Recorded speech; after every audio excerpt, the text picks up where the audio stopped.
ماں باپ کے ساتھ بھلائی کرتے رہو، اگر ان میں سے ایک یا دونوں تمہارے سامنے بڑھاپے کو پہنچ جائیں تو ان کو اف تک نہ کہنا اور نہ انہیں جھڑکنا، اور ان سے بات ادب کے ساتھ کرنا، اور عجز و نیاز سے ان کے آگے جھکے رہو اور ان کے حق میں دعا کرو کہ اے پروردگار، جیسا انہوں نے مجھے بچپن میں شفقت سے پرورش کیا ہے، تو بھی ان کے حال پر رحمت فرما، جو کچھ تمہارے دلوں میں ہے تمہارا پروردگار اس سے بخوبی واقف ہے۔ اگر تم نیک ہوگے تو وہ رجوع لانے والوں کو بخش دینے والا ہے، اور رشتہ داروں اور محتاجوں اور مسافروں کو ان کا حق ادا کرو، اور فضول خرچی سے مال نہ اڑاؤ کہ فضول خرچی کرنے والے تو شیطان کے بھائی ہیں، اور شیطان اپنے پروردگار کی نعمتوں کا کفران کرنے والا یعنی ناشکرا ہے۔ اور اگر تم اپنے پروردگار کی رحمت یعنی فراخ دستی کے انتظار میں جس کی تمہیں امید ہو ان مستحقین کی طرف توجہ نہ کر سکو تو ان سے نرمی سے بات کہہ دیا کرو، اور اپنے ہاتھ کو نہ تو گردن سے بندھا ہوا یعنی بہت تنگ کر لو کہ کسی کو کچھ دو ہی نہیں، اور نہ بالکل کھول ہی دو کہ سبھی کچھ دے ڈالو، اور انجام یہ ہو کہ ملامت زدہ اور حسرت زدہ ہو کر بیٹھ جاؤ۔ بے شک تمہارا پروردگار جس کی روزی چاہتا ہے فراخ کر دیتا ہے، اور جس کی روزی چاہتا ہے تنگ کر دیتا ہے، وہ اپنے بندوں سے خبردار ہے اور ان کو دیکھ رہا ہے۔ اور اپنی اولاد کو مفلسی کے خوف سے قتل نہ کرنا، کیونکہ ان کو اور تم کو ہم ہی رزق دیتے ہیں، کچھ شک نہیں کہ ان کا مار ڈالنا بڑا سخت گناہ ہے۔ اور زنا کے پاس بھی نہ جانا کہ وہ بے حیائی ہے اور بری راہ ہے۔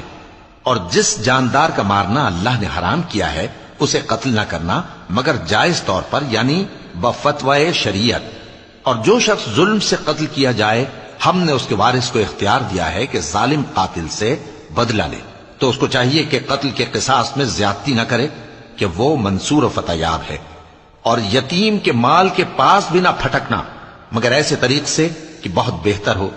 یہاں تک کہ وہ جوانی کو پہنچ جائے، اور عہد کو پورا کرو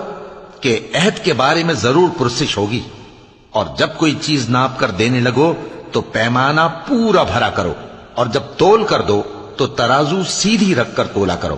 یہ بہت اچھی بات اور انجام کے لحاظ سے بھی بہت بہتر ہے۔ اور اے بندے، جس چیز کا تجھے علم نہیں اس کے پیچھے نہ پڑ کہ کان اور آنکھ اور دل ان سب اعضاء کے بارے میں ضرور باز پرس ہوگی۔ اور زمین پر اکڑ کر اور تن کر مت چل کہ تو زمین کو پھاڑ تو نہیں ڈالے گا اور نہ لمبا ہو کر پہاڑوں کی چوٹی تک پہنچ جائے گا۔ ان سب عادتوں کی برائی تیرے پروردگار کے نزدیک بہت ناپسند ہے۔ اے پیغمبر،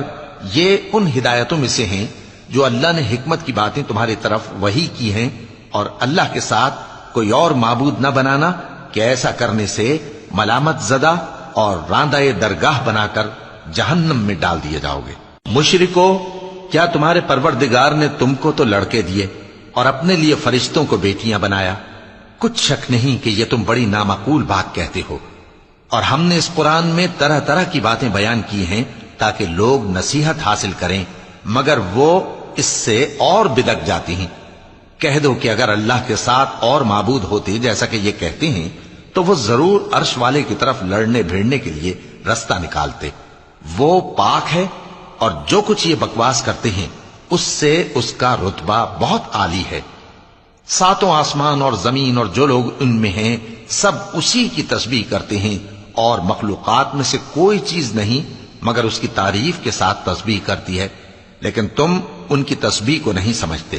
بے شک وہ بردبار ہے، غفار ہے۔ اور اے نبی، جب تم قرآن پڑھا کرتے ہو تو ہم تم میں اور ان لوگوں میں جو آخرت پر ایمان نہیں رکھتے چھپا ہوا پردہ یعنی حجاب ڈال دیتے ہیں،